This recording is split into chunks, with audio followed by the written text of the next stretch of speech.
ये जय गुरुदेव नाम किसी साधारण इंसान का नाम नहीं, ये स्वयं उस अनामी महाप्रभु का नाम है। समय समय पर संत महात्मा फकीर अपने अपने समय पर आकर के अपनी साधना के द्वारा उस मालिक के नाम को जगाते हैं, उस मालिक के नाम को सिद्ध करते हैं। जैसे कबीर साहब आए, कबीर साहब ने साहिब नाम सिद्ध किया। गुरु नानक साहब आए, गुरु नानक साहब ने वाह गुरु नाम सिद्ध किया। गोस्वामी जी महाराज आए, गोस्वामी जी महाराज ने राम नाम सिद्ध किया। मीराबाई आई, मीराबाई ने गिरधर नाम सिद्ध किया। सूरदास जी महाराज आए तो सूरदास जी महाराज ने श्याम नाम सिद्ध किया। इसी तरह से हमारे गुरु महाराज जय गुरुदेव नाम सिद्ध करके गए। जय गुरुदेव नाम का जहाज लगाकर गए। अगर इस जहाज पर सारी दुनिया बैठेगी, ये जहाज सारी दुनिया को पार करेगा। एक है साध है सब सद है, सब साध है सब जाए। पहले अपने गुरु की उंगली पकड़ लो, क्योंकि गुरु तुम्हारा सच्चा रहबर है। गुरु बिन भव निज तरह न कोई, बगैर गुरु के तुम्हारी ये जीवात्मा इस भवसागर से पार नहीं जा सकती। गुरु गोविंद दो खड़े काके लागू पाई, बलिहारी गुरु आपने जिन गोविंद दियो बताई। महिमा उन्हीं की है जिन्होंने उस गोविंद को लखा दिया। इस संसार में हमारे तीन तरह के गुरु होते हैं। पहले गुरु हमारे ये माता पिता होते हैं, जो हमें जन्म देते हैं, हमारा पालन पोषण करते हैं, बचपन से हमारे अंदर ये संस्कार डालते हैं। ये माता पिता हमारे पहले गुरु, पहले भगवान होते हैं। दूसरे गुरु हमारे शिक्षक होते हैं, जो हमें स्कूलों में कॉलेजों में हमें जो भौतिक ज्ञान देते हैं, ये हमारे दूसरे गुरु होते हैं। और तीसरे हमारे आध्यात्मिक गुरु होते हैं, जो हमारी जीवात्मा को इस भवसागर से पार ले जाते हैं। इसीलिए कहा गया है गुरुर ब्रह्मा गुरुर विष्णु गुरुर्देवो महेश्वरः गुरुर साक्षात पर ब्रह्मा तस्मै श्री गुरुवे नमः। तीन लोक नौ खंड में गुर से बड़ा न कोई, करता करे न कर सके, गुरु करे सो होय। इसलिए प्रेमी भाई बहनों, साधना करने से पहले जय गुरुदेव नाम का सुमरन सभी नए प्रेमी भाई बहन करिएगा। और सुमरन करने के बाद में फिर आप लोग ध्यान पर बैठिएगा। दूसरा है ध्यान। ध्यान कहते हैं दृष्टि को एकाग्र करना, अपनी दिव्य दृष्टि को खोलना, अपने तीसरे नेत्र को खोलना, अपने शिव नेत्र को खोलना। तो कैसे आप लोग ध्यान करोगे, जरा अच्छी तरह से समझ लो। अपने अपने घरों में पलथी मार करके बैठिएगा, शरीर को टाइट मत करिएगा। बहुत से प्रेमी गलती कर देते हैं कि ध्यान के समय अपने शरीर को बिल्कुल टाइट कर देते हैं। यदि आप अपने शरीर को टाइट कर दोगे, ये शरीर तुम्हारा थक जाएगा, फिर शरीर ढीला पड़ जाएगा, फिर जैसे के तैसे हो जाओगे। इसलिए पहले से ही अपने शरीर को बिल्कुल ढीला छोड़ देना। जितना आराम से आप बैठोगे उतना आपके लिए अच्छा रहेगा। तो अपने अपने घरों में पलथी मार करके ढीले बदन से आराम से बैठ जाना। बाहर से अपनी आंखों को बंद कर लेना। दोनों आंखों के मध्य भाग में दूर सामने देखिएगा तो सामने आपको अंधेरा दिखाई पड़ेगा। जब आप अपने बाहर की आंख को बंद कर लोगे और अंतर में सामने देखोगे तो सामने आपको अंधेरा दिखाई देगा। बस उसी अंधेरे में एक जगह पर आप अपनी दृष्टि को रोकिएगा। होशियारी यही रहे, ये आंखों की पुतलियां हिलने ना पाए। शुरुआती समय में ये आंखों की पुतलियां अंदर अंदर हिलेंगी, लेकिन जब आप रोज रोज अभ्यास करोगे, करत करत अभ्यास ते जड़ मत होत सुजान, जब रोज रोज अभ्यास करोगे तो आंखों की पुतलियां हिलना बंद हो जाएंगी। तो दूर सामने अंधेरे में एक जगह पर आप अपनी दृष्टि को रोकिएगा या उस अंधेरे को लगातार देखते रहना, दृष्टि अपने आप अंधेरे में रुक जाएगी। उस समय किसी के बारे में सोचना नहीं, किसी के बारे में विचार मत करिएगा। शरीर को बिल्कुल हिलाना नहीं। अब अगर पानी हिलता रहेगा, परछाई साफ नजर नहीं आएगी। पानी हिलना बंद हो जाए, परछाई साफ नजर आ जाएगी। ठीक उसी प्रकार से जब तक तुम्हारा ये शरीर हिलता रहेगा, एकाग्रता नहीं आएगी। शरीर हिलना बंद हो जाए, धीरे धीरे एकाग्रता आ जाएगी। तो शरीर को बिल्कुल हिलाना नहीं, शून्य हो करके, शांत चित्त हो करके, निर्विचार हो करके बस सामने उस अंधेरे को लगातार देखते रहो। देखते देखते देखते देखते एक समय ऐसा आएगा कि आपकी दृष्टि उस अंधेरे में रुक जाएगी। और जैसे ही आपकी दृष्टि अंधेरे में रुकेगी तो सुई की नोक के बराबर काले में भी काला बिंदु, बड़ा चमकीला बिंदु होगा, तारे की तरह चम चम चम चम चमकेगा। वो चमकता हुआ तारे जैसा बिंदु आपको सामने दिखाई पड़ेगा। और जब वो बिंदु सामने दिखाई पड़ जाए तब आप अपनी दृष्टि को उस बिंदु पर एकाग्र कर देंगे। वही बिंदु दरवाजा है, वही बिंदु खिड़की है। उसी को हरि का द्वार यानी हरिद्वार कहा गया। बहुत विशाल वो दरवाजा है। ये संसार कुछ नहीं है। ऐसे तुम लाखों संसार इकट्ठे करके एक साथ दरवाजे के अंदर डाल दो, पता तक नहीं चलेगा। इतना विशाल वो हरि का द्वार तुम्हारे सब के अंदर बना हुआ है। एक छोटे से बीज को लेकर के हम आपसे कहें कि इस बीज के अंदर बहुत बड़ा पेड़ है, तो आप जल्दी भरोसा नहीं करोगे। लेकिन उस छोटे से बीज को जब आप जमीन में गाड़ दोगे, थोड़ा खाद पानी दोगे, वो बीज अंकुरित हो जाएगा। उसमें से विशाल लताएं भी निकलेंगी, विशाल वृक्ष का रूप भी लेगा, उसमें से फल और फूल भी निकलेंगे। ठीक उसी प्रकार से आप सभी के अंदर सुई की नोक के बराबर तारे की तरह छोटे से छोटा बिंदु है। उस बिंदु के अंदर बड़े बड़े ब्रह्मांड बसे हुए हैं।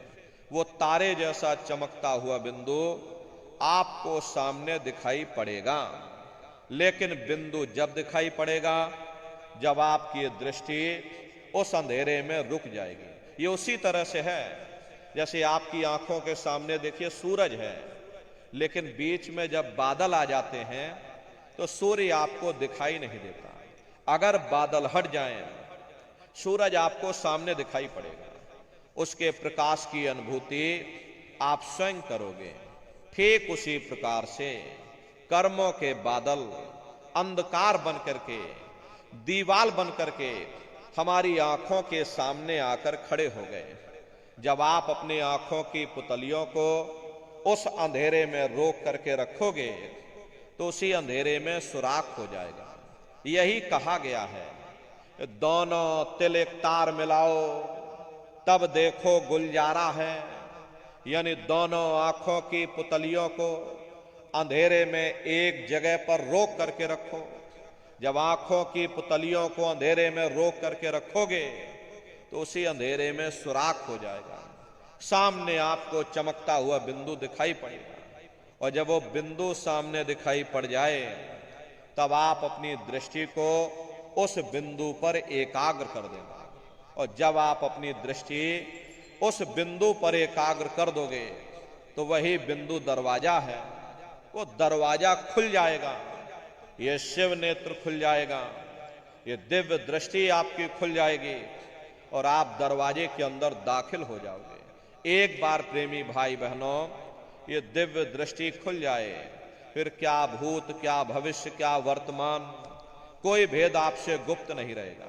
लाखों वर्ष पहले क्या हुआ था, भविष्य में क्या होने वाला है, आप अपने अपने घरों में बैठ करके और ध्यान लगा करके भूत, भविष्य और वर्तमान को देख सकते हो। तो यह है ध्यान करने का तरीका। और तीसरा है भजन। गाने बजाने का नाम भजन नहीं है।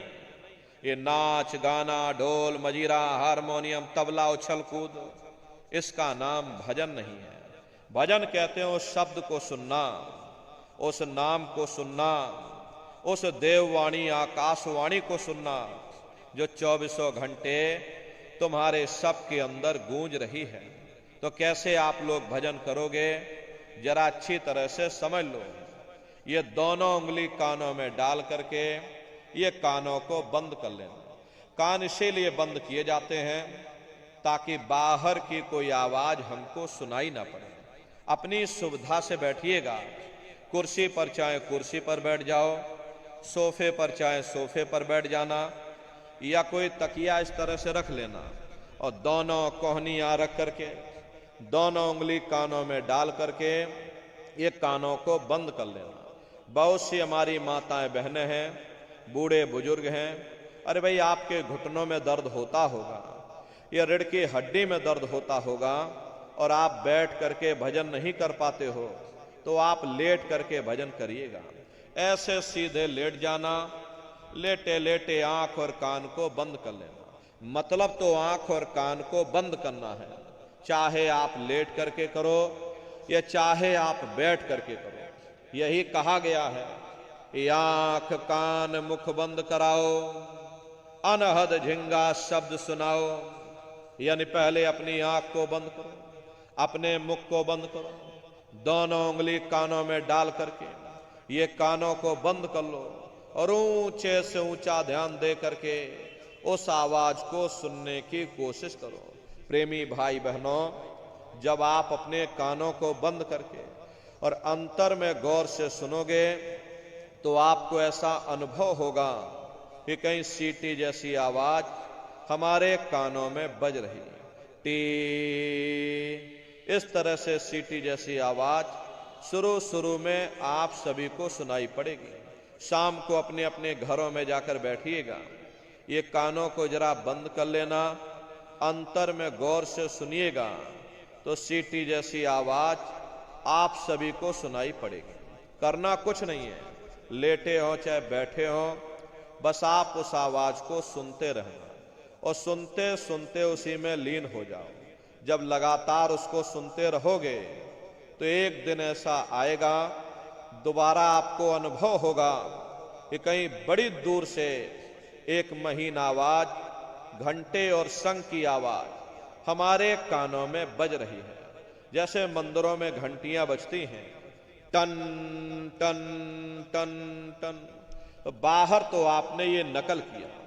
महात्माओं ने कहा था ये शरीर तुम्हारा सच्चा हरि मंदिर है और इसी हरि मंदिर के अंदर 24 घंटे वो घंटे और शंख की आवाज गूंज रही है। उसी घंटे शंख की आवाज को महात्माओं ने शब्द कहा। अरे आपकी धर्म पुस्तकों में लिखा है कि पोथी पढ़ पढ़ जग मुआ और पंडित भया न कोई, और 2.5 अक्षर प्रेम का पढ़े सो पंडित हुई। दुनिया वाले कहते हैं कि 2.5 अक्षर का मतलब प्रेम है। अरे प्रेम नहीं है, प्रेम में तो मात्रा लगी हुई। यहां पर जिस 2.5 अक्षर का वर्णन उन महात्माओं ने किया है वो है शब्द शा, आदा, बा और दा। उसे शब्द को महात्माओं ने नाम कहा। कलयुग जोग न यज्ञ न ज्ञाना, एक आधार नाम गुण गाना। कलयुग में न योग है, न यज्ञ है, न ये ज्ञान है। तो कलयुग में क्या है?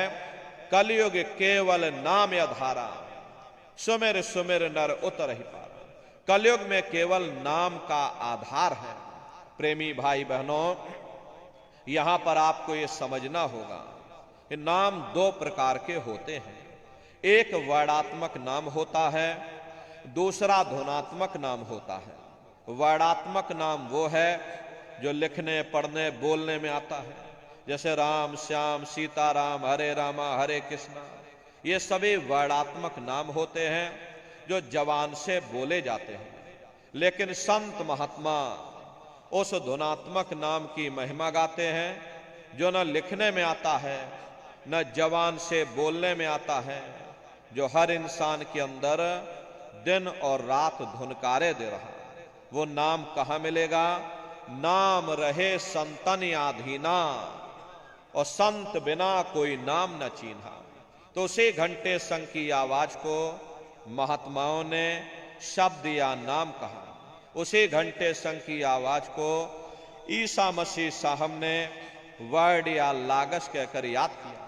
उसी घंटे संग की आवाज को गुरु नानक साहब ने अनहद वाणी कहकर याद किया।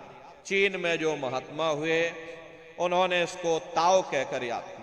मुसलमान फकीरों ने इसे कलमा कहकर याद किया। हिंदू महात्माओं ने इसे देववाणी, आकाशवाणी कहकर याद किया। उन अलग अलग महात्माओं ने अपनी अपनी भाषा में हम लोगों को समझाने की कोशिश की है कि भाई वो घंटे संग की आवाज तुम्हारे सबके अंदर गूंज रही है, वो आपको सुनाई पड़ेगी। लेकिन शुरुआती समय में आपको ऐसा मालूम पड़ेगा कि कहीं बड़ी दूर पर घंटियां बज रही, टन टन टन टन, लेकिन सुनाई हरेक को पड़ेगी। प्रेमी भाई बहनों, जब घंटे और शंख की आवाज आपको अपने अंदर सुनाई पड़ने लग जाए, तब आप सीटी की आवाज को छोड़ देना और घंटे शंख की आवाज को पकड़ लेना, उसको आप सुनने लग जाना। जब आप उसको सुनने लग जाओगे तो वो आवाज धीरे धीरे बढ़ना शुरू होगी, और बढ़ते बढ़ते इस कदर बढ़ेगी कि आपके रोम रोम में घंटे और शंख की आवाज गूंजने लगेगी। बड़ी घनघोर आवाज होती है, बड़ी मधुर वो आवाज होती है। दुनिया भर के गाने जो आप लोग बाहर सुनते हो, उस संगीत के सामने ये दुनिया के संगीत कुछ नहीं है। जब आप उस संगीत को सुनोगे, इतना भारी आनंद आपके ऊपर छा जाएगा, इतनी खुशी आपको होगी, ऐसा नशा आपके ऊपर चढ़ जाएगा कि आप सारी दुनिया को भूल जाओगे। अरे शंकर भगवान को वही नशा चढ़ा था। शंकर भगवान कोई गांजा भांग नहीं पीते थे। ये तो हमने आपने शंकर भगवान को भी बदनाम कर दिया। ये शंकर भगवान गांजा भांग पीते थे तो चलो हम भी गांजा भांग फूकेंगे, सब के सब गजेड़ी हो गए। प्रेमी भाई बहनों, शंकर भगवान ने कभी गांजा भांग नहीं पिया। शंकर भगवान जिस नशे में लीन रहते थे वो नाम का नशा था, वो ध्यान का नशा था, वो भक्ति का नशा था। अरे जब आप उस आवाज को सुनोगे तो आपको भी वो नशा चढ़ जाएगा, क्योंकि उस आवाज में चुंबक है। जब आप उस आवाज को सुनोगे तो वो आवाज आपको अपनी ओर खींचेगी, और जब खिंचाव होगा तो जीवात्मा का फैला हुआ प्रकाश 9 दरवाजों से सिमटने लगेगा। अब ये 9 दरवाजे कौन कौन से हैं? देखो प्रेमी भाई बहनों, अच्छी तरह से आप लोग समझिएगा, ये बहुत बड़ा विज्ञान है। दुनिया का विज्ञान जब समाप्त हो जाएगा तो ये विज्ञान प्रारंभ होगा। यही सच्चा सनातन विज्ञान है जो ऋषियों मुनियों ने समझाया था, जिसको ये संसार भूल गया और बाहर मुखी क्रियाओं में फंस गया। तो आज सच्चे सनातन विज्ञान को समझने की जरूरत है। तो ये 9 दरवाजे कौन कौन से हैं? देखो प्रेमी भाई बहनों, 2 आंख, 2 कान, 2 नाक के सुराख, 1 मुंह, 2 मलमूत्र का रास्ता, ये शरीर के 9 दरवाजे हैं।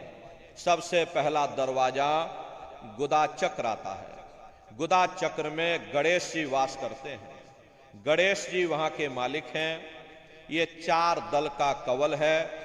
यहां पर पृथ्वी तत्व पाया जाता है। उसके ऊपर इंद्रिय चक्र आता है। इंद्रिय चक्र में ब्रह्मा जी वास करते हैं। ब्रह्मा जी वहां के मालिक हैं। ये 6 दल का कवल है। यहां पर जल तत्व पाया जाता है। उसके ऊपर ये नाभि चक्र आता है। नाभि चक्र में विष्णु जी वास करते हैं। विष्णु जी यहाँ के मालिक हैं। ये 8 दल का कवल है। यहाँ पर अग्नि तत्व पाया जाता है। उसके ऊपर ये हृदय चक्र आता है। हृदय चक्र में शिव जी वास करते हैं। शिव जी यहाँ के मालिक हैं। ये 12 दल का कवल है। यहां पर वायु तत्व पाया जाता है। अरे वास्तव वो ऊपरी मंडलों में, ऊपरी लोकों में वास करते हैं, लेकिन उनका प्रकाश, उनकी किरणें इन चक्रों पर पड़ती हैं। उसी के ऊपर एक कंठ चक्र आता है, यहां पर आद्या महाशक्ति की किरणें पड़ती हैं। ये 16 दल का कवल है। और आप सबसे ऊपर, तुम्हारी जीवात्मा सबसे ऊपर दोनों आंखों के मध्य भाग में बैठी है, जहां पर ये देवियां बिंदी लगाती हैं और पुरुष जहां पर ये टीका लगाते हैं। ये बिंदी और ये टीका यहां पर हम लोग इसीलिए लगाते हैं क्योंकि यहीं पर हमारी जीवात्मा बैठी है, उसका श्रृंगार किया जाता है। ये 10वां द्वार है जहां पर तुम्हारी जीवात्मा बैठी है। ये दोनों आंखों के बीचों बीच में, इसी को 10वां द्वार कहते हैं। आप लोग रोज चौपाई गाते हो कि मंगल भवन अमंगल हारी और द्रवं सुदशरथि अजर बिहारी। तो इसका अर्थ जरा समझने की कोशिश भी करो। प्रेमी भाई बहनों, ये शरीर तुम्हारा मंगल भवन है, तुम्हें अमंगलों से बचाने वाला, तुम्हें नरकों और चौरासियों से बचाने वाला ये पंच भौतिक शरीर ही तुम्हारा मंगल भवन है। इस मंगल भवन के 10 दरवाजे हैं और 10वें दरवाजे पर ये अजर बिहारी यानी कि तुम्हारी जीवात्मा बैठी है। और यहीं पर बैठ करके जीवात्मा अपने प्रकाश को 9 दरवाजों में फैलाती है, जिससे तुम्हारा ये शरीर चलता है, तुम्हारे हाथ चलते हैं, तुम्हारे ये पैर चलते हैं। जब आप भजन करोगे और जब घंटे और शंख की आवाज को सुनोगे तो उस आवाज में चुंबक है, वो आवाज आपको अपनी ओर खींचेगी। और जब खिंचाव होगा तो जीवात्मा का फैला हुआ प्रकाश 9 दरवाजों से सिमट करके यहीं 10वें दरवाजे पर इकट्ठा हो जाएगा। और जैसे ही सारी शक्ति, सारी चेतना सिमट करके यहां पर इकट्ठी हुई तो शब्द क्या काम करेगा? शब्द तुम्हारी जीवात्मा को खींच करके इस शरीर से बाहर कर देगा। फिर आप अपनी आंखों से देखिएगा कि हमारा शरीर ये है, हम ये खड़े। आप अपने शरीर से अलग हो जाओगे। जैसे चिड़िया होती है, चिड़िया घोंसले से निकल करके आसमानों की उड़ान भरती है और शाम को फिर अपने घोंसले में आ जाती है। ऐसे ही तुम्हारी ये जीवात्मा इस शरीर रूपी घोंसले से निकल करके ब्रह्मांडों की सैर करेगी, भगवान राम के दर्शन करेगी, भगवान कृष्ण के दर्शन करेगी और घूम करके फिर अपने शरीर रूपी घोंसले में वापस आ जाएगी। प्रेमी भाई बहनों, ये ब्रह्मा विष्णु महादेव जिनकी सारी दुनिया पूजा करती है, अरे आप सभी लोग ब्रह्मा विष्णु और महादेव की पूजा करते हो और पूजा करते करते आपका ये जीवन बीत गया, जिंदगी तुम्हारी बीत गई, लेकिन कभी आपने विचार ये नहीं किया कि भाई जिनकी हम पूजा कर रहे हैं, आखिर ये ब्रह्मा विष्णु महादेव कौन है? ये कहां पर रहते हैं? ये क्या काम करते हैं? इनके माँ बाप कौन हैं? भगवान राम कौन है? भगवान कृष्ण कौन है? ईश्वर कौन है? ब्रह्म कौन है? पर ब्रह्म कौन है? ये कहां पर रहते हैं? तो जरा संक्षिप्त में आप लोग समझिएगा, क्योंकि अगर हम इसका वर्णन करेंगे लाखों वर्ष लग जाएंगे, एक लोक का वर्णन नहीं हो पाएगा। इतने विशाल लोक इस आसमान के ऊपर बने हुए, लेकिन संक्षिप्त में हम आपको बता रहे हैं कि किन किन मंडलों को पार करते हुए तुम्हारी ये जीवात्मा अपने 5वें मंडल पर यानी कि सचखंड में पहुंचेगी। रास्ते में कौन कौन से देश मिलेंगे, उस देश के कौन कौन से राजा मिलेंगे, तो जरा संक्षिप्त में आप लोग समझ लीजिए। प्रेमी भाई बहनों, जब आप भजन करोगे और जब घंटे और शंख की आवाज को सुनोगे तो उसी घंटे शंख की आवाज को पकड़ करके ये जीवात्मा ब्रह्मांडों की चढ़ाई करती है। पलक झपकते यह जीवात्मा खरबों जोजन ऊपर चली जाती है।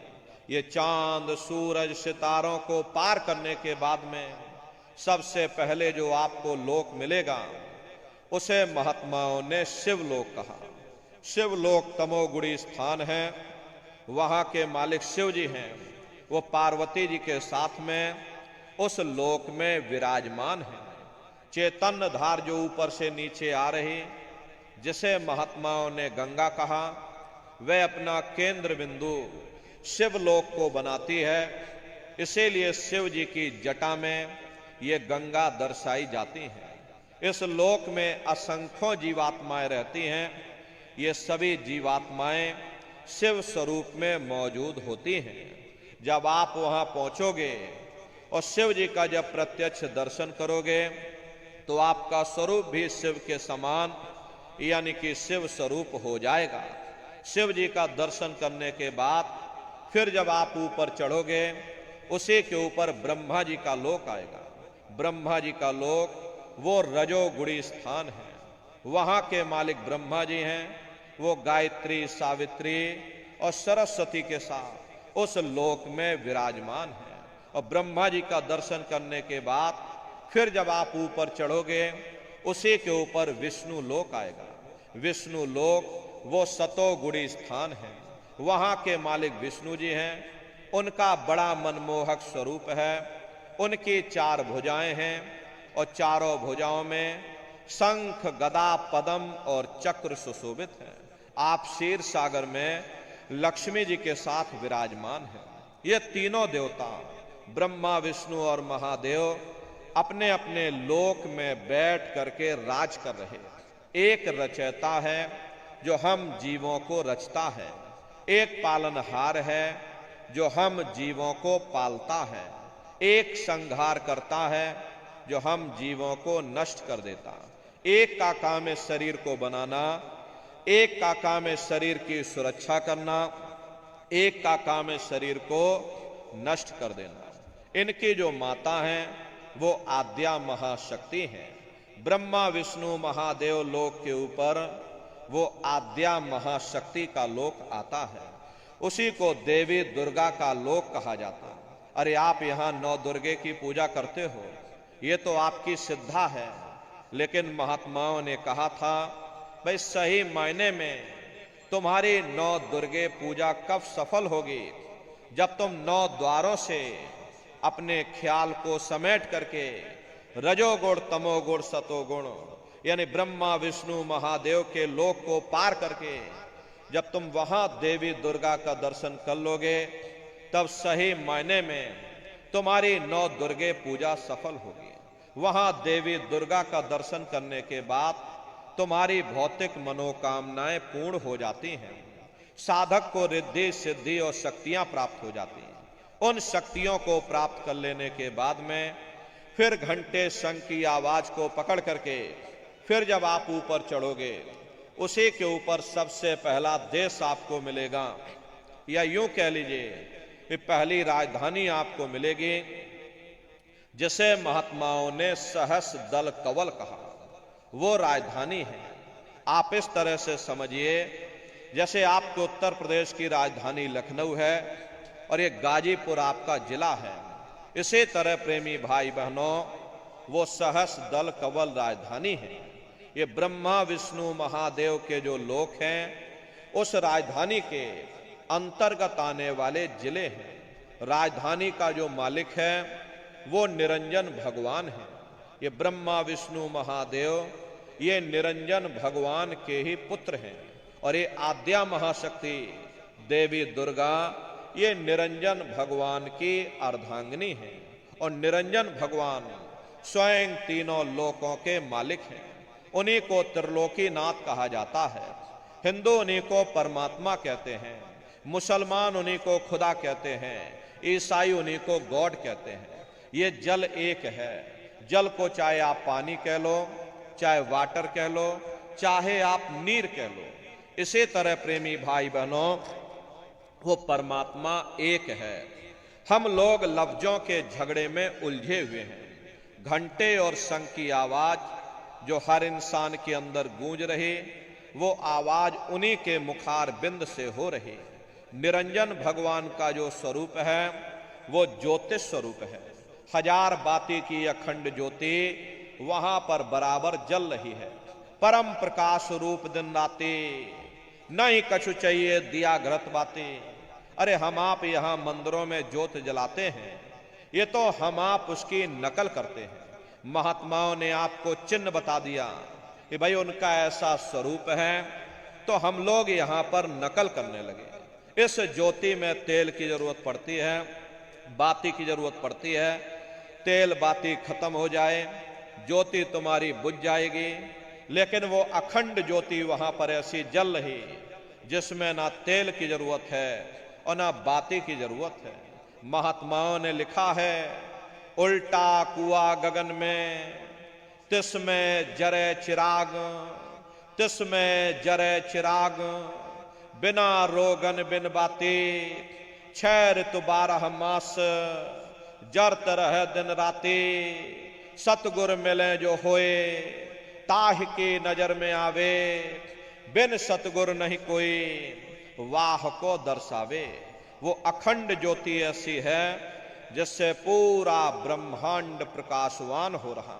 जितने भी अवतारी शक्तियां आई, भगवान राम आए, राम को वहीं से नीचे उतारा गया। इसीलिए उस देश को अयोध्या नगरी या कौशलपुर देश भी कहा जाता है।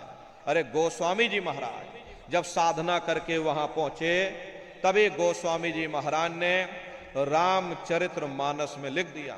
देखो प्रेमी भाई बहनों, रामचरित्र मानस में गोस्वामी जी महाराज ने जो भी लिखा है वो सब अंतर का भेद लिखा।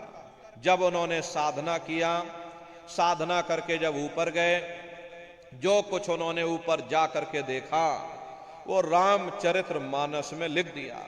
अरे आप लोग ऊपर गए नहीं, आपने कुछ देखा नहीं, इसीलिए आप अर्थों को समझ नहीं पाते हो और अर्थ का अनर्थ कर देते हैं। तो क्या लिखा गोस्वामी जी महाराज ने? देखिए गोस्वामी जी महाराज रामचरित्र मानस में लिखते हैं कि मूद्यो नैन त्रिशत में भयो, पुन चितवत कौशलपुर गयो। जब मैंने अपने बाहर की आंख बंद की, मेरी अंतर की आंख खुल गई और मैं क्या देख रहा हूं, मैं कौशलपुर देश में पहुंच गया। मोह विलोक राम मुस्काई, मुझे देख करके भगवान राम प्रसन्न हो गए। उन्होंने ऊपर जाने का मुझे रास्ता दे दिया। मैं ऊपर जाकर के क्या देख रहा हूं, उधर माज सुनंडज राया, देखें बहु ब्रह्मांड निकाया, अति विचित्रता लोके अनेका, रचना अधिक एक तेका। विचित्र विचित्र भांत के वहां पर लोक बने हुए, एक से बढ़कर एक सोने के महल बने जिनकी शोभा अवर्णीय है। प्रेमी भाई बहनों, वो असली अयोध्या नगरी है, वो भगवान राम का असली देश है। और जब आप लोग साधना करके वहां पहुंचोगे और अपनी दिव्य दृष्टि से उस अयोध्या नगरी को जब आप स्वयं देखोगे, अरे तुम देखते रह जाओगे। ये क्या ईश्वर की लीला है, कैसी उसकी कारीगरी है, अनंत उसकी सत्ता है, अनंत उसका प्रकाश है। उसी आनंद को पाकर के बड़े बड़े राजे महाराजाओं ने अपने राजकाज पर ठोकरें मार दी और जंगलों में जाकर के नंगे हो करके नाचने लगे। इतना आनंद, इतनी खुशी उन साधकों को होती है। मीराबाई को जब वो दौलत मिल गई, मीराबाई ने अपना राजपाट छोड़ दिया और मीराबाई कहने लगी, मैं मिल जाए पाए पियो अपना, तब मेरी पीर बुझानी, मीरा सुरत शब्द सहलानी।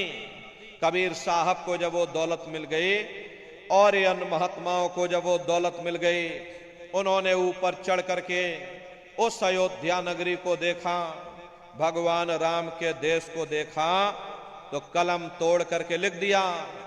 अरे चिल्लाने लगे, अचरज देखा भारी साधो, अचरज देखा भारी रे, बिना बजाए निस्दिन बाजे, घंटा शंख नगारी रे, बहरा सुन सुन मस्त होत है, तन की खबर बिसारी रे, बिन भूमि के महल बना है, तामे जो तुजारी रे।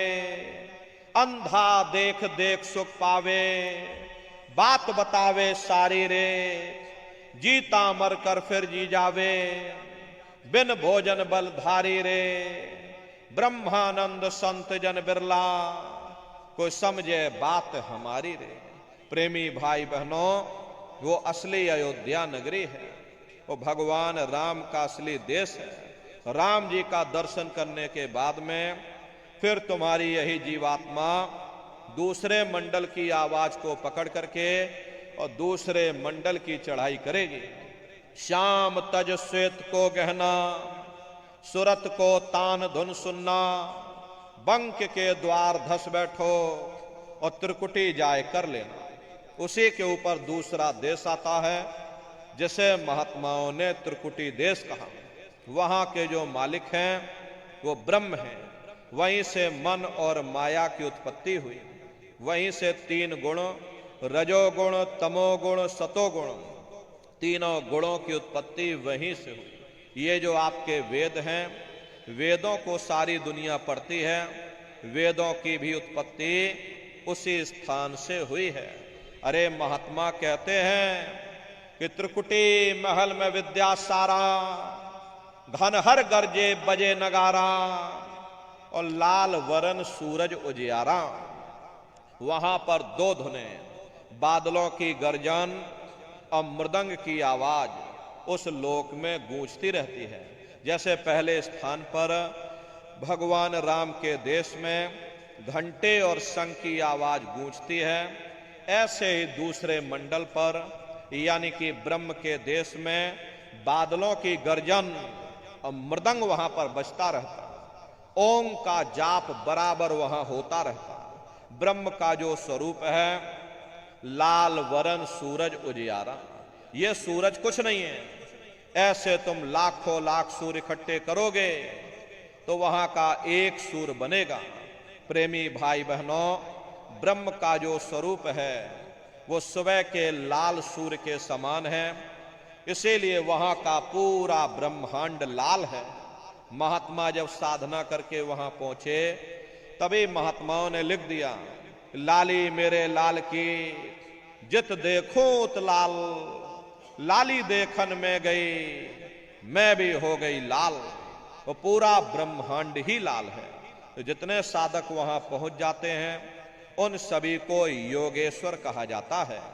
योगेश्वर की पदवी उन्हीं को मिलती है जो ब्रह्म स्थान तक पहुंच रखते हैं। जैसे व्यास जी हुए, वशिष्ठ जी हुए, वाल्मीकि जी हुए, इन सब की पहुंच वहीं तक थी। इसीलिए कहा गया कि वाल्मीकि भय ब्रह्म समाना। जब इनकी जीवात्मा वहां पहुंची और जब इन्होंने ब्रह्म का दर्शन किया, इनका स्वरूप भी ब्रह्म के समान यानी कि ब्रह्म स्वरूप हो गया। तो जितने साधक वहां पहुंच जाते हैं उन सभी को योगेश्वर कहा जाता है। योगेश्वर भगवान श्री कृष्ण उसी देश में वास करते हैं। ये जो ब्रह्म देश है वो श्री कृष्ण भगवान का ही देश है और श्री कृष्ण भगवान वहीं पर रहते हैं। ये बाहर की जन्माष्टमी नहीं है। जो आप लोग यहाँ जन्माष्टमी मनाते हो ये तो आपकी श्रद्धा है, भगवान कृष्ण के प्रति ये आपकी आस्था है। लेकिन महात्माओं ने कहा था भाई सही मायने में तुम जन्माष्टमी कब मनाओगे? जब तुम्हारी ये जीवात्मा 5 तत्वों जल, पृथ्वी, अग्नि, वायु, आकाश और 3 गुण रजोगुण, तमोगुण, सतोगुण यानी 5 तत्व और 3 गुणों से परे होकर के ब्रह्म देश में पहुंच करके जब तुम कृष्ण भगवान का दर्शन कर लोगे तब सही मायने में जन्म अष्टमी मनाई जाएगी। वहां कृष्ण भगवान का दर्शन करने के बाद फिर तुम्हारी यही जीवात्मा तीसरे मंडल की आवाज को पकड़ करके और तीसरे मंडल की चढ़ाई करेगी। आगे पहुंची सुन झंकार, ररंकार धुन सुनी पुकार। आगे श्वेत सुन्न है भाई, मान सरोवर पैठ नहाई। उसी के ऊपर तीसरा देश आता है जिसे महात्माओं ने सुन्न देश कहा, उसी को रारंग देश कहा जाता है, उसी को अक्षर और नेति कहा जाता है। वहां के जो मालिक हैं वो रारंग पुरुष यानी कि पर ब्रह्म पुरुष हैं। देखो प्रेमी भाई बहनों, इस बात का ध्यान रखिएगा कि ब्रह्मा जी अलग हैं और ब्रह्म अलग हैं और पर ब्रह्म अलग हैं। तीसरे मंडल के जो स्वामी हैं वो पर ब्रह्म पुरुष हैं। वहां किंगरी और सारंगी दो धुनें उस लोक में गूंजती रहती हैं और पर ब्रह्म पुरुष का जो स्वरूप है वो पूर्णमासी के चंद्रमा के समान बड़ा ही मनमोहक स्वरूप है। इसी स्थान पर प्रेमी भाई बहनों एक बहुत बड़ा अमृत का सरोवर बना हुआ है, जिसे महात्माओं ने मान सरोवर कहा। जब तुम्हारी ये जीवात्मा उस मान सरोवर में जाकर स्नान कर लेगी तो जन्म जन्मांतरों के तुम्हारे मैले पाप कर्म साफ हो जाएंगे। अरे यहाँ के पानी से तुम्हारे कर्मों की सफाई नहीं होने वाली। ये बाहर का पानी तुम्हारे शरीर के मैल को धो सकता है, लेकिन जो पापों का मैल है, जो अंतःकरण में कर्मों की गंदगी, पुण्य और पाप के बोझे जो आपने अपने ऊपर लाद रखे हैं, वो जब साफ होंगे, जब आप तीसरे मंडल पर पहुंच करके उस गंगा में डुबकी लगाओगे, उस महाकुंभ में स्नान करोगे। बड़े बड़े ऋषि मुनि, बड़े बड़े महात्मा उस महाकुंभ में स्नान कर रहे हैं। उस महाकुंभ में स्नान करने के बाद में ये जीवात्मा हंस रूप हो जाती है। हंसन मिले हंसा हो जाई, मिले जो अमीय आहारा है। जीवात्मा का खुद का प्रकाश उस अमृत के सरोवर में स्नान करने के बाद में 16 सूर्य के बराबर हो जाता। फिर यही जीवात्मा चौथे मंडल की आवाज को पकड़ करके चौथे मंडल की चढ़ाई करती है। 2 पर्वत के संग निहारो, भंवर गुफाते संत पुकारो। 2 पर्वतों को पार करने के बाद में वो बड़ा सुंदर देश आता है, जिसे महात्माओं ने भंवर गुफा कहा। वहां के जो मालिक हैं वो सोहंग पुरुष हैं। वहां बंसी यानी मुरली की मधुर ध्वनियां सदा उस लोक में उच्चारण होती रहती है। और सोहंग पुरुष का जो स्वरूप है वो दोपहर के सूर्य के समान महाप्रकाशवान स्वरूप है। अरे स्वरूप में अंतर है। पहले स्थान पर निरंजन भगवान का जो स्वरूप है वो ज्योतिष स्वरूप है। दूसरे स्थान पर ब्रह्म का जो स्वरूप है वो सुबह के लाल सूर्य के समान है। तीसरे स्थान पर ब्रह्म पुरुष का जो स्वरूप है वो पूर्णमासी के चंद्रमा के समान है। और चौथे स्थान पर सोहंग पुरुष का जो स्वरूप है वो दोपहर के सूर्य के समान महाप्रकाशवान स्वरूप है। और वहां के धनी का दर्शन करने के बाद में ताके परे धाम सतनामा और बीन बजे सतलोक ठिकाना। सोहंग देश के ऊपर वो 5वां देश आता है, जिसे महात्माओं ने सचखंड देश कहा। वो सचखंड देश अजर अमर अविनाशी सदा एक रस रहने वाला देश है। वहां न काल है, न कर्म है, न दुख है, न संताप है, न पुण्य है, न पाप है। जो जीवात्माएं वहां पर पहुंच जाती हैं हमेशा के लिए जन्म मरण के बंधनों से आजाद हो जाती हैं। वहां के जो मालिक हैं वो सतपुरुष भगवान हैं, जिनके रोम रोम में खरबों खरब सूरज चांद सितारे प्रकाशवान। वही हमारे आपके सच्चे मालिक हैं, वही हमारे आपके सच्चे पिता हैं। हमको आपको वहीं से नीचे उतारा गया। फिर शब्द को पकड़ करके शब्द शब्द पौड़ी पर चढ़कर पहुंचो सचखंड सतनाम। तो शब्द कब पकड़ में आएगा? जब आप लोग भजन करोगे। और भजन कैसे किया जाएगा जरा अच्छी तरह समझ लीजिए। ये आंख कान को बंद करिएगा, लेकिन मन को रोकिएगा। ऐसे समय पर तुम्हारा ये मन जरूर भागेगा। अभी आप यहाँ सत्संग में बैठे हो, शरीर भले तुम्हारा यहाँ बैठा है, लेकिन मन सारी दुनिया में भाग रहा। किसी को बाल बच्चों की याद आ गई, मन बाल बच्चों में पहुंच गया। कोई दुकान दफ्तर छोड़ करके आया, मन दुकान दफ्तर में पहुंच गया। किसी को कोई बात याद आ गई, मन आपस में बातचीत करने लगा। तो शरीर यहां बैठा है, मन सारी दुनिया में भाग रहा। ऐसे भजन से कोई लाभ नहीं होगा। कबीर साहब ने कहा है, कबीर पापी भगत न भावई, हर पूजा न सुहाए, माखी चंदन पर हरे और जहां विगंध तह जाए। जैसे मक्खी चंदन या कस्तूरी पर नहीं बैठती है, बल्कि रात दिन गंदगी में भिनभिनाती रहती है, ठीक उसी प्रकार से हम मनुष्यों का हाल है। हमारे आपके बुरे खोटे पाप कर्म हमें महात्माओं की तरफ जाने नहीं देते, उनके वचनों को सुनने नहीं देते। ये सब हमारे मन की खुराफात है। जिन्होंने मार मंडाला उन्हीं को सूरमा कहना, बड़ा बैरी ये मन घट में, इसी का जीतना कटना। अगर दुनिया में कोई हमारा दुश्मन है, वो केवल तुम्हारा अपना ये मन है। ये मन ही है जो आज भाई भाई का दुश्मन बना बैठा है, जाति जाति का दुश्मन बना बैठा है, कौम कौम मजहब मजहब में नफरतें पैदा करवा रहा, एक मुल्क दूसरे मुल्क को मिटाने की तैयारी में बैठा है। ये सब तुम्हारे मन की खुराफात है। इसीलिए महात्मा कहते हैं, बड़ा बैरी ये मन घट में, इसी का जीतना कटना। अगर दुनिया में कोई हमारा दुश्मन है, वो केवल तुम्हारा अपना ये मन है। ये मन रूपी रावण कब मरेगा? जब 9 द्वारों पर फतेह हासिल करके तुम यहां 10वें द्वार पर चढ़ जाओगे, तब सही मायने में दशहरा मनाई जाएगी। ये बाहर की दशहरा नहीं है जो लकड़ी का रावण बना देते हो और फूंक फांक करके घर चले आते, कहते भाई हमने रावण मार दिया। अरे महात्माओं ने कहा था, भाई सही मायने में तुम दशहरा कब मनाओगे? जब 9 द्वारों पर फतेह हासिल करके तुम यहां 10वें द्वार पर चढ़ जाओगे, तब सही मायने में विजयदशमी मनाई जाएगी। तब ये मन रूपी रावण तुम्हारा मरेगा। तब तुम्हारी ये जीवात्मा, इसी जीवात्मा को महात्माओं ने राम कहा।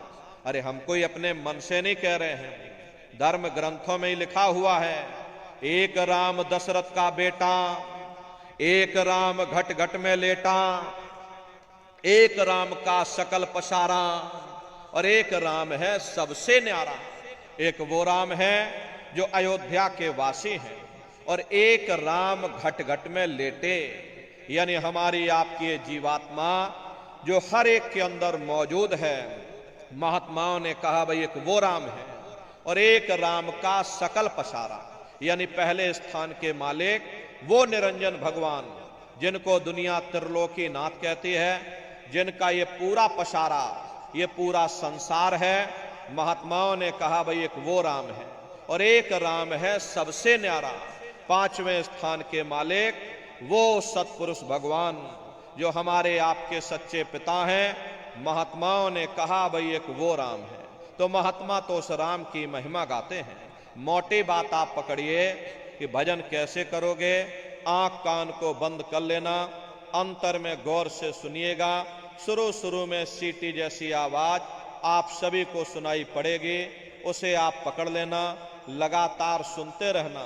एक दिन ऐसा आएगा, दोबारा आपको अनुभव होगा कि कहीं बड़ी दूर से एक महीन आवाज, घंटे और शंख की आवाज हमारे कानों में बज रही, और जब घंटे शंख की आवाज आपको अपने अंदर सुनाई पड़ने लग जाए, तब आप सीटी की आवाज को छोड़ देना और घंटे शंख की आवाज को पकड़ लेना। एक बार प्रेमी भाई बहनों, आप उस आवाज को पकड़ लो, फिर वो आवाज आपको नहीं छोड़ेगी, खींच करके शरीर से बाहर कर देगी। रोज आना, रोज ब्रह्मांडों की सैर करना, रोज देवी देवताओं के दर्शन करना, रोज घर बैठे भगवान राम के दर्शन करना, रोज भगवान कृष्ण के दर्शन करना, और घूम करके फिर अपने शरीर रूपी घोंसले में वापस चले आना। अरे यहां से आपको बंबई जाना है तो पहले आप टिकट खरीदोगे, फिर आप रेलगाड़ी पर चढ़ोगे, 24 घंटे में आप बंबई पहुंचोगे। लेकिन भजन के द्वारा आप सूक्ष्म शरीर में पलक झपकते ही बंबई ही क्या, पूरे संसार का चक्कर लगा करके सेकंड भर के अंदर, उससे भी कम समय में अपने शरीर में फिर वापस आ सकते। इतनी भारी रफ्तार आपकी होगी। ये कब संभव होगा? जब आप लोग भजन करोगे। भजन का मतलब है भजो, अपने घर वापस। तो सुमरन, ध्यान और भजन, तीन क्रियाएं आपको बताई गई। नित्य नियम से करिएगा। नागा नहीं होना चाहिए। शरीर को आप भोजन देते हो, सुबह दोपहर शाम रात भोजन करते रहते, लेकिन कभी तुमने विचार ये नहीं किया, ये जीवात्मा जो जन्म जन्मांतरों से बेचारी भूखी प्यासी बैठी है, जिसकी शक्ति से तुम्हारा ये भारी भरकम शरीर चल रहा, तो कभी अपनी जीवात्मा को तुमने भोजन नहीं दिया। और इसका भोजन भजन है, इसका भोजन शब्द है, इसका भोजन नाम है। अपना ये नियम बनाओ कि पहले हम अपनी जीवात्मा को भोजन देंगे, फिर अपने शरीर को भोजन देंगे। अगर ये नियम तुम्हारा बन गया तो तुम्हारा लोक भी बन जाएगा और तुम्हारा परलोक भी बन जाएगा। प्रेमी भाई बहनों, उस मालिक को पाने के लिए तुम्हें कोई घर बार नहीं छोड़ना है, तुम्हें कोई जात बिरादरी नहीं बदलनी है, तुम्हें कोई बाल बच्चे नहीं छोड़ने हैं, तुम्हें कोई जंगलों पहाड़ों में नहीं भटकना है, तुम्हें कोई काले नीले पीले कपड़े नहीं पहनना है, तुम्हें कोई गर्म पानी ठंडे पानी में गोता नहीं लगाना है, तुम्हें कोई साधु सन्यासी और बाबा नहीं बनना है। अरे भाई, तुम अपने अपने घर परिवार में रहो, अपने अपने बाल बच्चों के साथ रहो, अपने अपने समाज में रहो, समाज की रीत नीत और नियम के अनुसार रहो, मेहनत और ईमानदारी से काम करो और 24 घंटे में से घंटा 2 घंटा समय निकाल करके सुमरन ध्यान और भजन करिएगा। यही दौलत तुम्हारे काम आएगी। बाकी सब रगड़े झगड़े ये सब तुम्हारे यहीं पड़े रह जाएंगे। सुई की एक नोक भी तुम्हारे साथ में जाने वाली नहीं है। इसलिए वो दौलत कमा लो जो अंत समय में तुम्हारे काम आवे। और देखो प्रेमी भाई बहनों, हमारी आपसे छोटी सी प्रार्थना है कि आप सभी लोग शाकाहारी रहिएगा, क्योंकि हमारे गुरु महाराज ने शाकाहार पर विशेष जोर दिया। गुरु महाराज हमारे कहते थे कि बच्चे बच्चियों, तुम लोग शाकाहारी रहना, शाकाहार का प्रचार करते रहना। इसी से देश और दुनिया में भारी परिवर्तन होगा। प्रेमी भाई बहनों, परिवर्तन कोई आंदोलन करने से नहीं होगा, परिवर्तन कोई तोड़फोड़ करने से नहीं होगा। परिवर्तन तब होगा जब लोगों के विचार बदलेंगे, लोगों की भावनाएं बदलेंगी। विचार जब बदलेंगे जब लोगों का खान पान शुद्ध होगा। देसी कहावत है, जैसा खाए अन्न वैसा होए मन। जब इंसान पशुव्रती भोजन करेगा तो उसकी बुद्धि स्वतः ही पशुओं जैसी हो जाएगी। फिर जिस शराब के नशे में माँ बहन बेटी की पहचान खत्म हो जाए, उस शराब को पी करके यह कैसे पता चलेगा कि क्या अच्छा और क्या बुरा है। यही कारण है कि आज घर समाज में ये दुनिया भर के अत्याचार और दुनिया भर के व्यभिचार फैले हुए। अरे हम लोग देखिए मंदिर बनवाते हैं, उन मंदिरों में नहा धो करके जाते, कहते भाई परमात्मा के रहने की जगह है, हमको नहा धो करके जाना चाहिए, फूल अगरबत्ती ले जाना चाहिए। कोई उन मंदिरों में कूड़ा कचड़ा नहीं डालता। अगर तुम कूड़ा कचड़ा डालोगे आपस में लाठियां चल जाएंगी। फिर ये जो हरि मंदिर है, ये पंच भौतिक शरीर जिसे महात्माओं ने हरि मंदिर कहा, अरे इसमें तुम हाड़ मांस के लोथड़े डालते हो, इसमें तुम शराब के कतरे डालते हो, इसमें तुम मुर्गा मुर्गी काट करके डाल रहे, इसमें तुम मांस मछली काट करके डाल रहे। अपने बनाए हुए ईंट गारे के मंदिर की कद्र करोगे और परमात्मा के बनाए हुए इस मानव मंदिर को, इस हरि मंदिर को तुमने जीते जी कब्रिस्तान बना दिया तो सख्त सजा मिलेगी। अरे महात्माओं ने लिखा है, तिल भर मच्छी खाए के कोट गऊ दे दान, काशी करवट जा मरे और निश्चय नरक निदान। यदि तिल भर भी मच्छी खा करके फिर चाहे कोटान कोट गऊओं का तुम दान करो और काशी में जाकर के मत्था रगड़ते रगड़ते अपनी पूरी जिंदगी वहां पर गुजार दो, फिर भी तुमको तुम्हारे गुनाहों की सजा मिलेगी, कोई बच नहीं सकता। क्योंकि ये कर्म भूमि है, यहां तुम जैसा कर्म करोगे वैसा फल तुमको मिलेगा। देखिए इस कर्म भूमि पर कृष्ण भगवान तक नहीं बच पाए। उस समय बाली को छिप करके बाण मारा था, वही बाली कृष्ण अवतार में बहेलिया बन करके आ गया और कृष्ण भगवान के पैरों में पद्म चमकता था। हिरण की आंख समझ करके और बहेलिये ने निशाना मार दिया और जब पास में आकर के देखा कृष्ण भगवान थे। अफसोस करने लगे, लेकिन कृष्ण भगवान ने उसको समझाया कि भाई इसमें तुम्हारा कोई दोष नहीं, उस समय हमने तुमको मारा, आज तुमने हमको मार दिया, हमारा तुम्हारा अदला बदला पूरा हो गया। कर्म प्रधान विश्व रच राखा, जो जस करे सो तस फल चाखा। ये कर्मों का ऐसा देश है, यहां तुम जैसे बीज बोगे वैसे ही फसल काटोगे। इसलिए प्रेमी भाई बहनों, हमारी आपसे प्रार्थना है कि आप सभी लोग शाकाहारी रहिएगा। ये तरह तरह की बीमारियां जो आज के समय में फैल रही हैं, इसका मुख्य कारण एक ही है, लोगों का खान पान गंदा हो गया। अरे आप अपनी बुद्धि से जरा विचार करिए, इंसानों के खून में जब जानवरों का खून मिल जाएगा, इंसानों के अंदर जब जानवरों के कीटाणु पहुंच जाएंगे, तो न जानवरों की दवा काम में आएगी, न इंसानों की दवा काम में आएगी। तो परिणाम क्या होगा? ऐसी महामारियां फैलेंगी। अभी कोरोना जैसी महामारी आई, पूरा विश्व तबाह हो गया। लोग अपने अपने घरों में सब कैद हो गए, कोई किसी से मिलने को तैयार नहीं। न जाने कितने घर परिवार उजड़ गए, न जाने कितनी लाशें बह गईं, न जाने कितने बच्चे अनाथ हो गए, न जाने कितनी माताएं विधवा हो गईं। लाखों लाख रुपया लेकर के लोग अस्पतालों के चक्कर काटते रह गए, एक ऑक्सीजन का सिलेंडर नसीब नहीं हुआ। अरे कारण क्या है? कारण यही है, जब जानवरों के कीटाणु इंसान के शरीर में प्रवेश कर जाएंगे तो आने वाले समय में ऐसी महामारियां और फैलेंगी। हमारे गुरु महाराज परम संत बाबा जय गुरुदेव जी महाराज सन 70 के दशक में ये भविष्यवाणी किया करते थे कि बच्चा आगे नई नई बीमारियां आएंगी। पहले बीमारियों की हवा चलेगी, फिर बीमारियों की आंधी आएगी, फिर बीमारियों की सुनामी आएगी। अरे लाशें पड़ी घर घर में सड़ेंगी, बचाने वाला मिलेगा न कोई, जमाना बदलेगा। और कहे जय गुरुदेव पुकार, जमाना बदलेगा। इसलिए नर नारियों, हमारी आपसे प्रार्थना है कि आप लोग शाकाहारी रहिएगा। कोई ऐसा नशा मत करो जिससे बुद्धि तुम्हारी पागल हो जाए और घर में मां बहन बेटी की पहचान खो दो।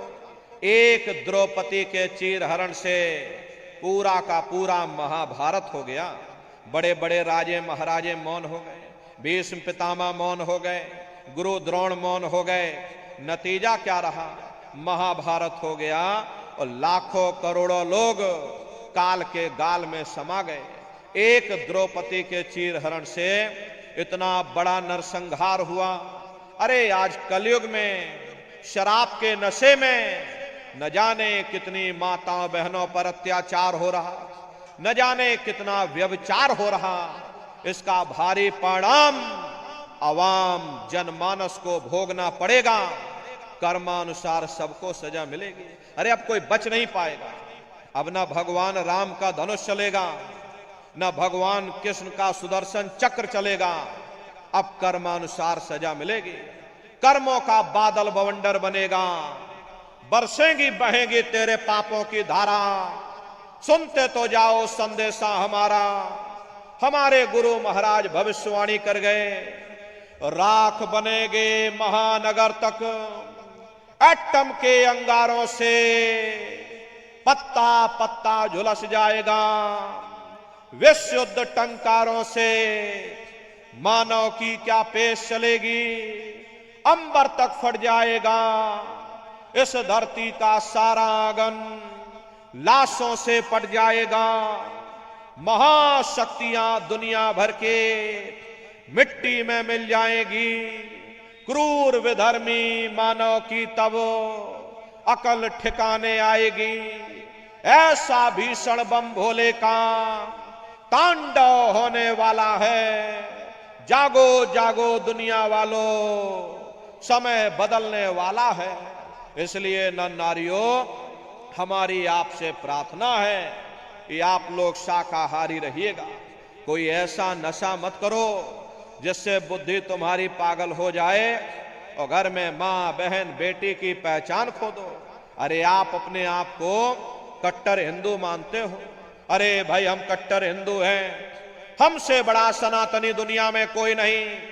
हम भगवान राम को मानने वाले, हम बजरंगबली को मानने वाले, हम दुर्गा मैया को मानने वाले, हम महात्मा बुद्ध को मानने वाले, हम भगवान कृष्ण को मानने वाले। अरे भाई, आप राम को मानते हो, आप भगवान कृष्ण को मानते हो, तो उनके आदर्शों पर भी चलना सीखो।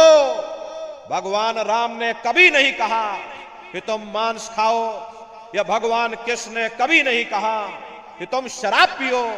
जितने देवी देवता अवतार हुए सभी यही कह करके गए, अहिंसा परमो धर्म। अगर हमने किसी को बनाया नहीं तो मिटाने का अधिकार हमारे पास नहीं।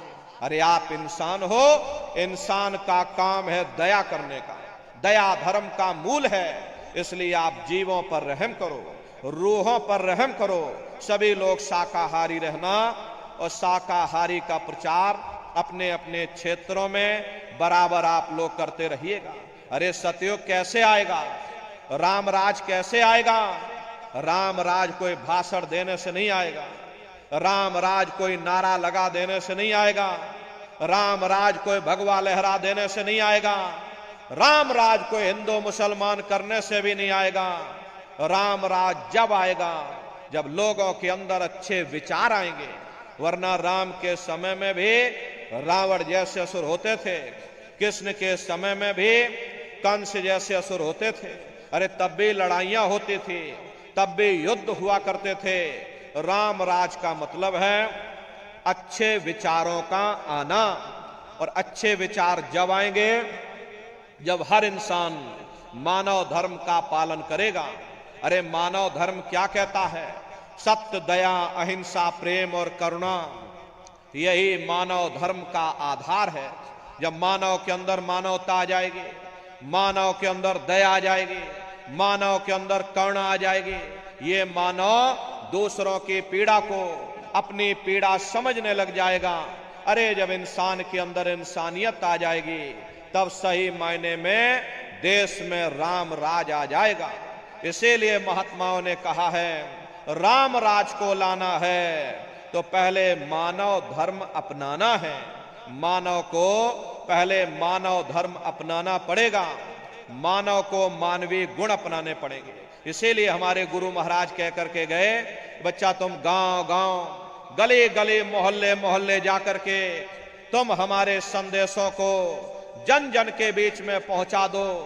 गांव गांव के लोग शाकाहारी हो जाएं, गांव गांव के लोग सदाचारी हो जाएं, गांव गांव के लोग चरित्रवान हो जाएं, आंखों में मां बहन बेटी की पहचान कायम हो जाए। तो जब हमारा ये गांव बदल जाएगा तो पूरा समाज बदल जाएगा, निश्चय ही कलयुग में सतयुग आ जाएगा। इसलिए प्रेमी भाई बहनों, धर्म के प्रचार में आप सभी लोग अपना अपना योगदान दीजिएगा। देखिए हमारे गुरु महाराज को, हमारे गुरु महाराज परम संत बाबा जय गुरुदेव जी महाराज ने एक अच्छे समाज के निर्माण के लिए, चरित्रोत्थान के लिए, लोगों को शाकाहारी सदाचारी बनाने के लिए 116 वर्ष की आयु तक अथक मेहनत और परिश्रम किया। हमारे गुरु महाराज ने अपने गुरु की याद में मथुरा दरबार में इतना विशाल मंदिर बनवाया। गुरु महाराज हमारे कहते थे कि बच्चा, मंदिर का वो देवता वहां पर बैठ करके बरकत बांट रहा। अरे आप लोग आइए, वहां कोई रुपया पैसा नहीं चढ़ाया जाता, कोई चंदा चुटकी नहीं। अरे आप लोग आए, मंदिर के देवता के सामने अपनी एक बुराई को चढ़ा दीजिए। वहां पर बुराई चढ़ाई जाती है कि हम आज से मांस मछली नहीं खाएंगे, हम आज से अंडा शराब का सेवन नहीं करेंगे, हम आज से झूठ नहीं बोलेंगे, हम आज से किसी को धोखा नहीं देंगे। अरे आप अपनी एक बुराई चढ़ा दो, आपकी एक मनोकामना पूरी होगी। ऐसा वरदानी मंदिर हमारे गुरु महाराज ने अपने गुरु की याद में मथुरा दरबार में बनाया है, तो समय निकाल करके दरबार में आप लोग पधारिएगा। देखिए अभी होली का कार्यक्रम 3, 4 और 5 मार्च, ये 3 दिवसीय होली का कार्यक्रम मथुरा दरबार में होने जा रहा। तो आप सभी प्रेमी भाई बहन होली के कार्यक्रम में सब परिवार सादर आमंत्रित हैं, आप लोग पधारिएगा। अरे अपने दरबार का दर्शन करना। देखिए मथुरा दरबार में हमारे गुरु महाराज की एक छोटी सी गौशाला भी है।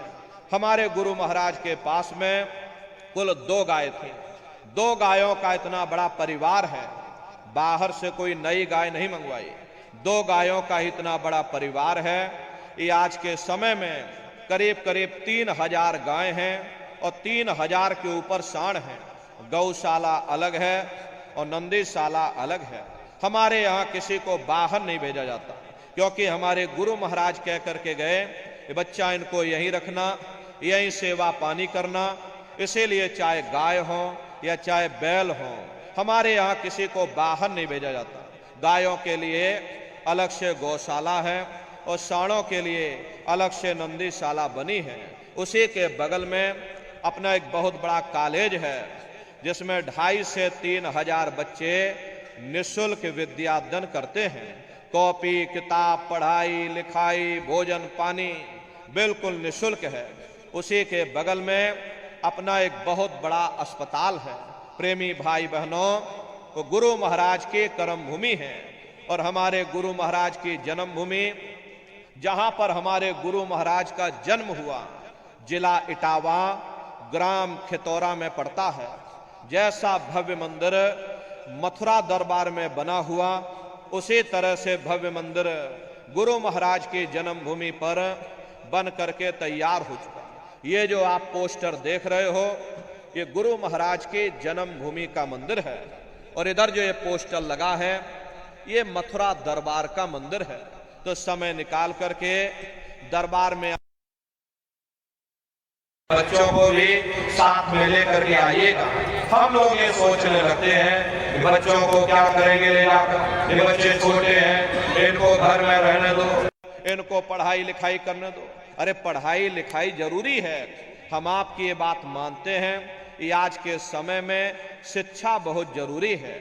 लेकिन प्रेमी भाई बहनों, शिक्षा के साथ साथ अच्छे संस्कार भी जरूरी हैं। और संस्कार कोई डिग्री और डिप्लोमा कर लेने से ही नहीं पड़ जाते। अगर डिग्री डिप्लोमा कर लेने से ही बच्चों के अंदर संस्कार पड़ गए होते तो हिंदुस्तान में इतने वृद्धाश्रम न खोले जाते। संस्कार पढ़ेंगे महात्माओं के वचनों से, संस्कार पढ़ेंगे सत्संग के माध्यम से। इनको सदाचारी बनाना, इनको चरित्रवान बनाना, और इनको भी तुम राम और कृष्ण बना दो। यही बच्चे बड़े होकर के अपने माँ बाप का नाम रोशन करेंगे, घर और समाज का नाम रोशन करेंगे। इसलिए प्रेमी भाई बहनों, अपने अपने बच्चों के साथ, इस मिश्र परिवार वालों के साथ, आप सभी प्रेमी भाई बहन होली के कार्यक्रम में कृष्ण भगवान की नगरी मथुरा में आप सभी लोग सब परिवार सादर आमंत्रित हैं। आप लोग पधारिएगा। सुमरन, ध्यान और भजन बराबर आप लोग करते रहना। इतना जान लो प्रेमी भाई बहनों, ये रास्ता बिल्कुल सच्चा है। अरे आप करोगे तो आपको अनुभव होगा, दिखाई भी पड़ेगा, सुनाई भी पड़ेगा। अरे तुम्हारा लोक भी बन जाएगा और तुम्हारा परलोक भी बन जाएगा। इसलिए नित्य नियम से 24 घंटे में से घंटा 2 घंटा समय निकाल करके अपने अपने घरों में बैठ करके सुमरन, ध्यान और भजन जैसे जैसे आपको बताया गया नित्य अभ्यास आप लोग करिएगा। दवाई आपको हमने दे दी है, अब खाना और ना खाना ये आपके ऊपर निर्भर है। अब खाओगे तो बीमारी दूर हो जाएगी। इतना जान लीजिए, ये मनुष्य शरीर बार बार मिलने वाला नहीं है। अब के बार ये मौका मिल गया है, दोबारा ये मौका नहीं मिलेगा। भटकते रह जाओगे युगों युगों के लिए उन नरकों और चौरासियों में। इसलिए प्रेमी भाई बहनों, अहो भाग्य है आपका, आपको ये मनुष्य शरीर मिल गया, आपको ये मौका मिल गया। इस मौके का लाभ उठाओ। मनुष्य रूपी मंदिर में बैठ करके वो आत्मधन कमा लो, वो खजाना कमा लो जिससे तुम्हारी जीवात्मा का कल्याण हो जावे। तो सुमरन, ध्यान और भजन नित्य नियम से आप लोग करिएगा।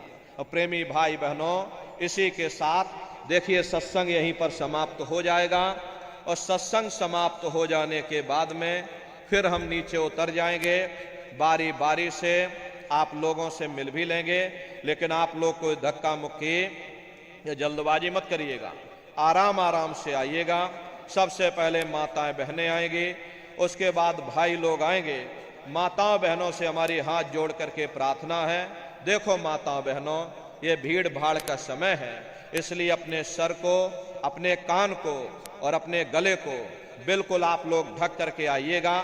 बगल में गुरु महाराज की गाड़ी है, चरण पादुका है, दर्शन करते हुए और सभी लोग सत्संग का प्रसाद लेकर के भाइयों के लिए सत्संग का प्रसाद पीछे की तरफ मिलेगा और माताओं बहनों के लिए सत्संग का प्रसाद इधर बगल में मिलेगा।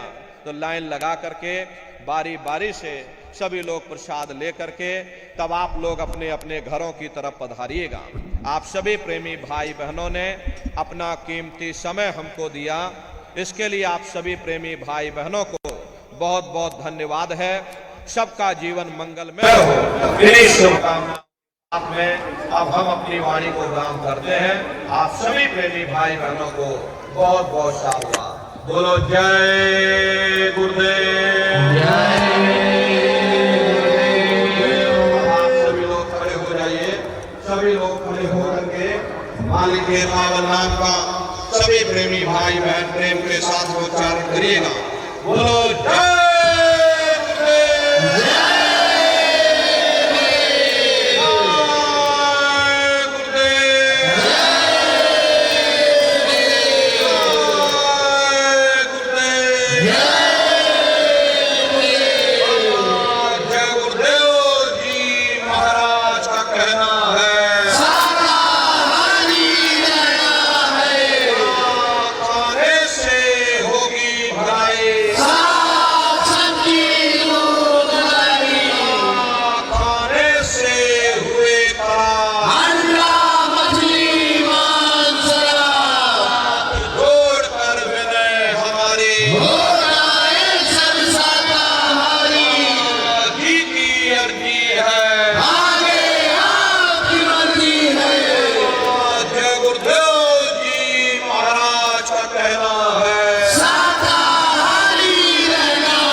महाराज जी, आप सब लोगों से मिलने के लिए